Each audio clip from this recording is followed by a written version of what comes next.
मौर्य काल के कौटिल्य अर्थशास्त्र में मिलता है, उस समय ये भाव थे। अब मैं जो भाव बता रहा हूँ उसको ध्यान से सुनना। चावल एक आना मन था।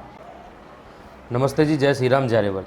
दोस्तों, आज मैं आपको अपने इतिहास की, गोवंश की, दूध की, घी की ऐसी जानकारी देने वाला हूँ ना, यदि आप इतिहास से प्रेम करते हैं, तनिक भी प्रेम करते हैं, तो ये वीडियो आपके लिए सोने और हीरे से कम नहीं होगी। ये पुस्तक जो मेरे हाथ में देख रहे हैं आप, ये स्वामी ओमानंद जी की लिखी हुई है। देसी गोवंश के दूध घी की महिमा पर यह पुस्तक है। इसमें पूरे प्रमाण दिए गए हैं, वेदों से, महाभारत से, निघंटु से, हर जगह से, आयुर्वेद शास्त्रों से, हर जगह से इसमें प्रमाण दिए गए।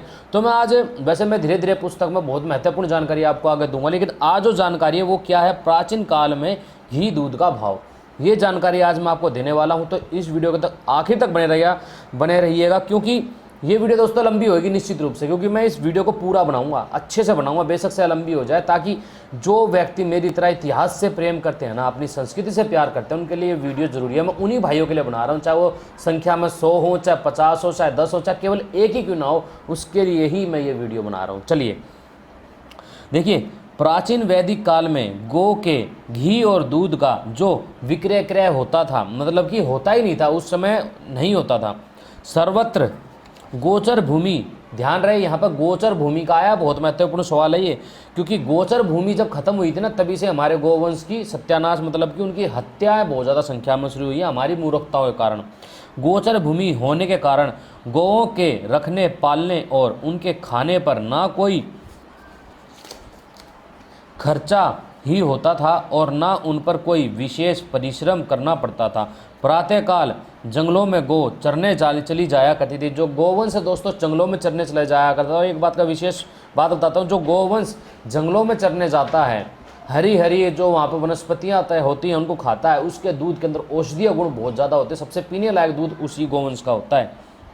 अब यहाँ पर आगे मैं आपको बताता हूँ कि काफ़ी सारा, देखिए आजा कहाँ पर था, यहाँ से बताता हूँ आपको। और सायंकाल आकर अपने स्वामी के घर पर अमृत रूपी दूध देती थी। देखिए स्वामी जी ने कितनी अच्छी बात लिखी है, अमृत रूपी दूध देती थी। 50 वर्ष पूर्व तक, यानी कि जब स्वामी जी ने ये पुस्तक लिखी ना, स्वामी ओमानंद जी ने काफ़ी वर्षों पहले लिखी थी। उस समय, उनके समय में 30 रुपये किलो घी था जब स्वामी जी ने ये पुस्तक लिखी थी दिल्ली में। देखिए 50 वर्ष पूर्व तक भारत के ग्रामों में ऐसी ही अवस्था थी। दूध मांगने से तो मिल जाता था, किंतु किसी मूल्य पर मोल नहीं मिल सकता था। हमारे जो गांव रहे हैं ना दोस्तों, आज भी कहीं जगह आपको ऐसे मिलेंगे कि अब तो संख्या कम हो गई, जो कि देसी गोवंश के दूध को बिल्कुल नहीं बेचते हैं। उस समय सिर्फ लोग घी बेचते थे, घी तो मुफ्त में दे देते थे कि भाई पियो, ऐसे ही कनस्तर भर के ही दे देते दूध का लोगों को मांगने पर, लेकिन घी मोल देते थे। तो दूध बेचना अपनी थोड़ा सा समझते थे कि सही नहीं है।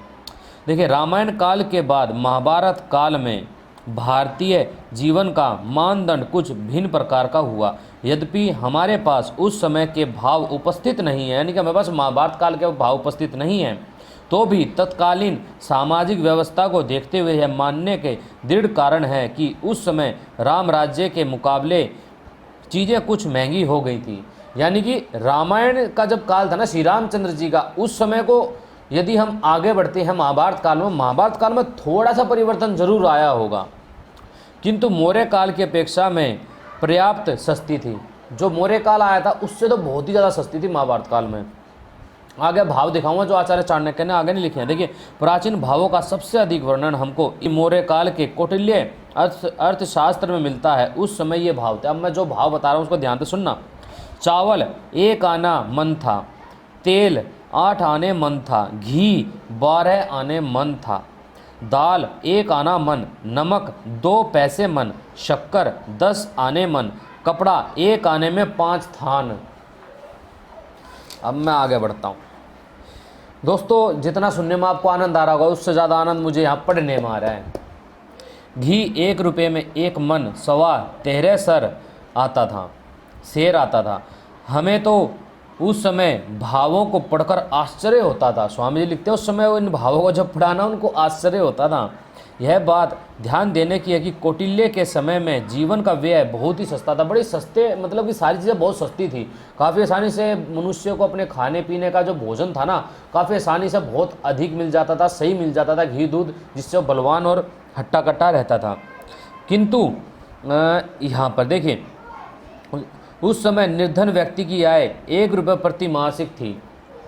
महाराजा पृथ्वीराज के समय तक मूल्यों में अधिक परिवर्तन नहीं हुआ था। यानी कि आचार्य चाणक्य काल से लेकर महाराजा पृथ्वीराज जो चौहान थे उनके समय तक मूल्य जो था ना लगभग एक जैसा ही रहा था, कुछ खास परिवर्तन नहीं हुआ था। अब आगे जो महत्वपूर्ण बात है, यहाँ से हमारा मतलब कि हमारे राष्ट्र का विनाश शुरू हुआ था। किंतु मुस्लिम सत्ता के भारत में आने के साथ साथ यहाँ के सामाजिक जीवन में बड़ा भारी परिवर्तन हुआ। इस समय गौएं अधिक मारी जाने लगी। इससे घी, दूध तथा खेती से पैदा होने वाले वस्तु तेज हो गए। यहाँ तक कि 14वीं शताब्दी में मोहम्मद तुगलक के समय में इब्न बतूता ने अपने भारत यात्रा विषय पुस्तक में बंगाल में निम्नलिखित भाव होना लिखा। भी मैं उनका भाव बताऊँ आपको जो मुस्लिम काल में थे। यहाँ पर आप एक बात समझिए, जब मुस्लिम यहाँ पर आए उससे पहले यहाँ पर गो हत्या नहीं होती थी, पशु वध नहीं होता था, पशुओं की हत्या नहीं होती थी, माफ़ कीजिएगा, वध नहीं हत्या, हत्या निर्दोषों की होती है, पशुओं की हत्या नहीं होती थी, ठीक है ना। तो मुस्लिम जब यहाँ पर आए तो यहाँ पर जो है हत्या चालू हुई, पशुओं की हत्या करनी शुरू कर दी, गोवंश की हत्या शुरू कर दी, जिसके कारण से क्या हुआ, भाव बढ़ने शुरू हो गए। देखिए मुस्लिम काल में क्या हुआ था, चावल 1 आना 3 पैसे मन, तिल का तेल 11 आने 2 पैसे मन, घी 1 रुपया 3 पैसे मन, शक्कर 1 रुपया 3 पैसे मन, और महीन सूती कपड़ा, महीन सूती कपड़े का रेट था 2 रुपये का 15 गज, ठीक है। इस प्रकार कौटिल्य काल की अपेक्षा इस समय वस्तु के दाम कई गुना जो थे बढ़ गए थे। केवल चावल सस्ता था। घी इस समय 1 रुपये का लगभग 27 शेर 13.5 छटाक अर्थात मौर्य काल की अपेक्षा उस समय घी का भाव आधा तथा आजकल के भाव की अपेक्षा उस समय घी का भाव 225 गुना अधिक सस्ता था। कितना फर्क आया, मतलब जैसे जैसे ये भाव बढ़ता जा रहा है ना, पशुओं की हत्या, गोवंश की हत्या, गाय भैंस की हत्या, सबकी हत्या बढ़ती जा रही है। और अब देखिए यहाँ पर आईने अकबरी का, अकबर के समय का भी लिख रखा है, उस समय उसका क्या भाव था इन चीज़ों का। देखिए बढ़िया चावल का 11 आने मन था, साधारण चावल का 10 आने मन, दालें 13 आने 2 पैसे मन, घी 5 रुपये मन, नमक 8 आने मन, खांड 5 रुपये 11 आने मन, ठीक है। ये चीज़ था अकबर के समय की है, ये जो वो लुटेरा अकबर था ना चरित्रहीन, उसके समय का है ये, ध्यान रखना। इसमें कोई संदेह नहीं कि अकबर के समय में खाने पीने और दैनिक आवश्यकता की अन्य वस्तुओं के भाव पर्याप्त मात्रा में चढ़ गए थे, किंतु उसके अनुपात में जनता की आय और तदनुसार उसके क्रय विक्रय भी बढ़ गए थे। घी का भाव चंद्रगुप्त की अपेक्षा 5.5 गुना बढ़ गया, तब भी वह आजकल के भाव की अपेक्षा 50 गुना अधिक सस्ता ही है। ये उस समय की बात है जब स्वामी उमानंद जी इस पुस्तक को लिख रहे थे, स्वामी जी, ठीक है। औरंगजेब के शासनकाल में शाइस्ता खां बंगाल का सूबेदार नियुक्त होकर आया तो उसने सबसे अधिक ध्यान खाद्य वस्तुओं के चढ़े हुए भावों को कम करने की ओर ही दिया। उसके प्रयत्न के फलस्वरूप बंगाल में चावल का भाव 2 आने प्रति मन तक हो गया। अपनी इस सफलता को चिरस्थायी बनाने के लिए 1689 में जब शाइस्ता खां बंगाल से जाने लगा तो उसने ढाका के पश्चिम में एक तोरण मीनार बनाने की आज्ञा दी।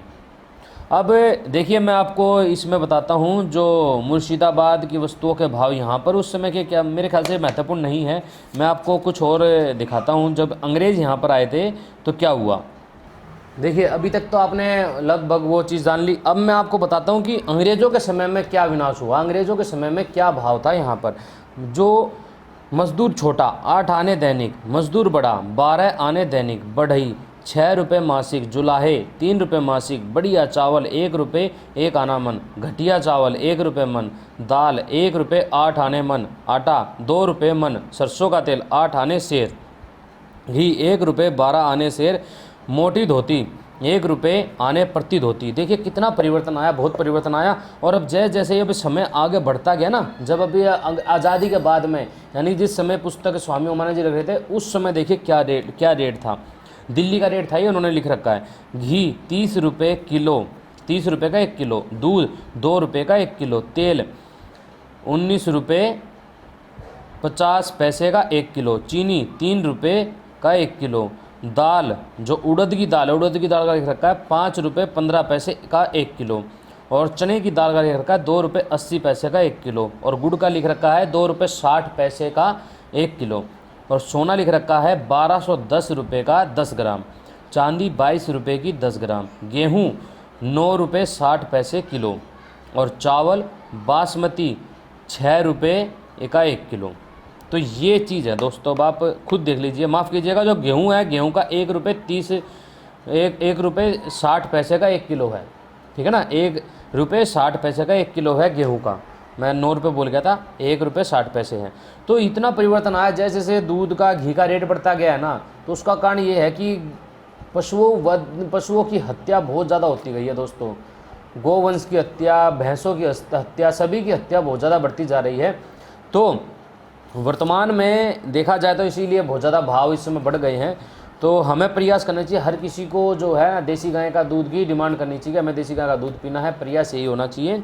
और सरकारों पर जगह दबाव बनाना चाहिए, जिससे कि जो गौ हत्या वो जल्दी जल्दी बंद हो, ताकि दूध घी सब कुछ सस्ता हो और गोवंश की ज़िंदगी बचे। तो ठीक है जी, नमस्ते, जय श्री राम, जय रेवत। फिर मिलते हैं किसी नई वीडियो के साथ में।